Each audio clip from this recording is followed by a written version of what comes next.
Service ರಸ್ತೆ ಇಲ್ಲದೆ ಪರದಾಡುತ್ತಿರುವ ಕ್ಯಾತ್ಸಂದ್ರ ಭಾಗದ ಜನರು ಇತ್ತೀಚೆಗಷ್ಟೇ ರಾಷ್ಟ್ರೀಯ ಹೆದ್ದಾರಿಯಿಂದ ಕ್ಯಾತ್ಸಂದ್ರದ ಶ್ರೀ ಸಿದ್ಧಗಂಗಾ ಮಠಕ್ಕೆ ಸಂಪರ್ಕಿಸುವ ಮೇಲ್ಸೇತುವೆ ಫ್ಲೈಓವರ್ ಅನ್ನು ಲೋಕಾರ್ಪಣೆಗೊಳಿಸಿರುವ ಇಲಾಖೆಯ ಅಧಿಕಾರಿಗಳು ಸ್ಥಳೀಯ ಜನರ ಆಕ್ರೋಶಕ್ಕೆ ಮತ್ತೊಮ್ಮೆ ಗುರಿಯಾಗಿದ್ದಾರೆ. ಮೇಲ್ಸೇತುವೆ ರಸ್ತೆ ಕಾಮಗಾರಿ ಪ್ರಾರಂಭ ಮಾಡುವ ಸಮಯದಲ್ಲಿ ಇಲ್ಲಿನ ನಿವಾಸಿಗಳಿಗೆ ಮೇಲ್ಸೇತುವೆ ಕೆಳಗಡೆ ಅಂದರೆ ಎರಡೂ ಬದಿಯಲ್ಲಿ 8 ಅಡಿಯ ಸರ್ವಿಸ್ ರಸ್ತೆಯನ್ನು ನಿರ್ಮಾಣ ಮಾಡಿಕೊಡುವುದಾಗಿ ಭರವಸೆಯನ್ನು ನೀಡಿದರು.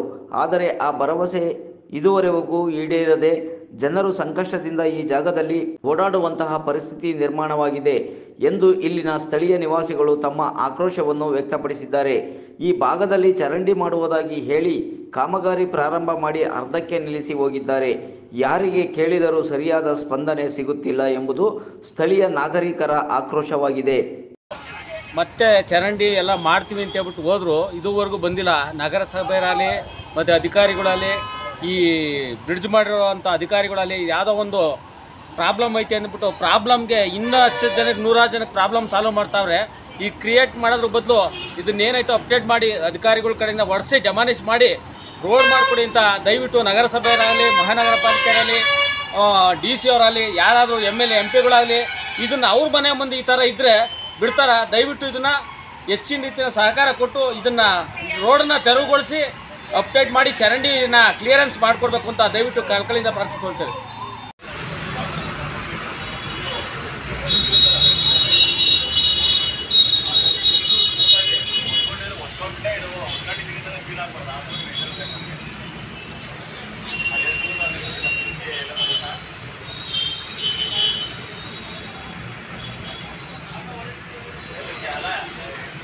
ಮೂರ್ನಾಲ್ಕು ತಿಂಗಳಾಯಿತು. ನಮಗೆ ನೋಡಿ ಮನೆಯಲ್ಲಿ ಎಲ್ಲ ರೀತಿ ಕಾಯಿಲೆ ಅಂದರೆ ಕಾಯಿಲೆಗಳು ಜಾರು ಬಿಟ್ಟಿದ್ದೀವಿ. ನಮಗೆ ಮೊದಲು ಈ ಚರಂಡಿ ಮಾಡಿಸ್ಕೊಡ್ಬೇಕು. ನೋಡಿ ಇಲ್ಲಿ ಎಂಥ ಕಷ್ಟ, ನೀವೇ ಬಂದು ನೋಡಿರಿ, ರೋಡು ಏನೂ ಇಲ್ಲ ಇಲ್ಲಿ. ನಾವು ಹೆಂಗೆ ಇರಬೇಕು, ಆಚೆಗೆ ಹೋಗೋಕ್ಕೆ ಆಗಲ್ಲ, ಕೈ ಇಟ್ಕೊಂಡು ಇವಾಗಲೇ ಬಂದಿರೋದು ನಾನು ಈಚೆಗೆ. ಏನು ಇಂಥ ಕಷ್ಟ ಕೊಟ್ಟರು ನಾನು ಅವ್ರ ಮನೆಗಳ ತಕ್ಕೆ ಹೋಗಿದ್ದು ಮಾಡ್ಬಿಡ್ತೀನಿ ಅಷ್ಟೇ. ನಾನು ಮಾಡ್ಕೊಡ್ತಿದ್ದೀರಿ ಇದನ್ನು ರೋಡ್ ಮಾಡ್ತೀವಿ ಅಂತ ಅಂದ್ಬಿಟ್ಟು 2 ತಿಂಗಳು ಹಿಂದೆ ಕಿತ್ತಾಕಿರೋ. ನಮ್ಮ 2-3 ತಿಂಗಳು ಹಿಂದೆ ನಮಗೆ ನಲ್ಲಿ ಕನೆಕ್ಷನ್ ಬೇಕಿಲ್ಲ, ಪೈಪ್ ಟ್ಯಾಂಕರಲ್ಲಿ ನೀರು ಓಡಿಸ್ಕೊತಾ ಇದ್ದೀವಿ. ಇಲ್ಲಿ ನಮ್ಮ ಮೊನ್ನೆ 20 ದಿವಸದಲ್ಲಿ ಬಂದು ಚರಂಡಿ ಮಾಡ್ತೀವಿ ಅಂತ ಕಿತ್ತಾಕೋದವರು ಇದುವರೆಗೂ ಬಂದೇ ಇಲ್ಲ. ಕೇಳಿದರೆ ನಮ್ಮ ಫೋನ್ನ ಎತ್ತುತ್ತಾ ಇಲ್ಲ, ಕಾಂಟ್ಯಾಕ್ಟ್ ಮಾಡ್ಕೊಂಡಿರೋ ನಮ್ಮ ಫೋನ್ ಎತ್ತಲ್ಲ. ಅಲ್ಲಿ ಯಾರೋ ಒಬ್ಬ ಅವ್ರು ಕೊಡುವಾಗ ಕೆಲಸ ಮಾಡೋಕ್ಕೆ ಫೋನ್ ಮಾಡಿದರೆ ಇಲ್ಲ ಸಾರ್ಗೆ ಹೇಳಿದ್ದೀನಿ ಅಂತ ಅಂದ್ಬಿಟ್ಟು ಇದುವರೆಗೂ ಬರ್ತಾಯಿಲ್ಲ. ಈಗ ನೋಡಿದರೆ ಎಲ್ಲ ಕಾಯಿಲೆ ಅಂತ ಎಲ್ಲ ಹೇಳ್ತಾ ಇದ್ದಾರೆ. ಆದರೂ ಇಲ್ಲಿ ನೋಡಿ ನೀರು ನಿಂತಿರೋದು ನೋಡಿ. ಈಗ ಇದೆಲ್ಲ ನೀರು ನಿಂತ್ಕೊಂಡೆಲ್ಲ ಕಾಯಿಲೆಗಳೆಲ್ಲ ಬಂದರೆ ಯಾರು ಜವಾಬ್ದಾರಿ ಹೇಳಿ? ಅದಕ್ಕೆ ತಕ್ಷಣ ನಮಗೆ ಮಾಡಿಸ್ಕೊಡ್ಬೇಕು. ಇಲ್ಲಿ ಓಡಾಡಕ್ಕಾಗ್ತಾ ಇಲ್ಲ. ಮನೇಲಿರೋರೆಲ್ಲ ಹೆಂಗಸ್ರುಗಳೆಲ್ಲ ಹೆಂಗೆ ಓಡಾಡ್ತಾರೆ ಹೇಳ್ರಿ? ಹಂಗೆ ಅವ್ರ ಮನೆ ಮುಂದೆ ಈ ಥರ ಆಗಿರೋ ಸುಮ್ಮನಿರೋರು ಹಂಗಾರ ಅವರು ತಾನೆ? ಅವರು ಯೋಚನೆ ಮಾಡ್ಬೇಕು ತಾನೆ. ಅವರು ಪಾಪ ಒಂದು ವಾರ 10 ದಿವಸದಲ್ಲಿ ಚರಂಡಿ ಕಟ್ಟೋರು ಬಂದಿದ್ರು, ಅವ್ರಿಗೆ ಅಡ್ವಾನ್ಸ್ ಕೊಡ್ತಿಲ್ಲಕ್ಕೆ ಅವ್ರು ವಾಪಸ್ ಅವರು ಕೇಳಿಕೆ ಹಣ ಅವರು ಅಡ್ವಾನ್ಸ್ ಕೊಟ್ಟಿಲ್ಲ ಕಣ, ನಾವು ವಾಪಸ್ ಹೋಗ್ತಿದ್ದೀವಿ ಅಂತ ಹೇಳಿರು. ಆದ್ಬಿಟ್ಟು ಯಾರೇ ಅಧಿಕಾರಿಗಳಾಗಲಿ ತಕ್ಷಣ ಬಂದು ನಮಗೆ ಮಾಡಿಸ್ಕೊಡ್ಬೇಕು. ಕಾನೂನು ಪ್ರಕಾರ ಹೋರಾಟ ಮಾಡಬೇಕಾಗ್ತೈತೆ.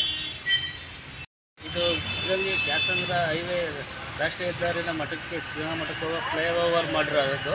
ಫ್ಲೈಓವರ್ ಪಕ್ಕದಲ್ಲೇ 2 ಕಡೆಗೂ ಸರ್ವಿಸ್ ರೋಡ್ ಮಾಡ್ತೀವಿ ಅಂತ ಅಂದರು. ಒಂದು ಕಡೆ ಸರ್ವಿಸ್ ರೋಡ್ ಮಾಡಿಬಿಟ್ಟು ಇನ್ನೊಂದು ಕಡೆ ಸರ್ವಿಸ್ ರೋಡೇ ಮಾಡಿಲ್ಲ. ಎಷ್ಟು ಜನಕ್ಕೆ, ಸಾವಿರಾರು ಜನಕ್ಕೆ ಓಡಾಡೋಕ್ಕೂ ಇಲ್ಲಿ ತೊಂದರೆ ಆಗ್ತಿದೆ.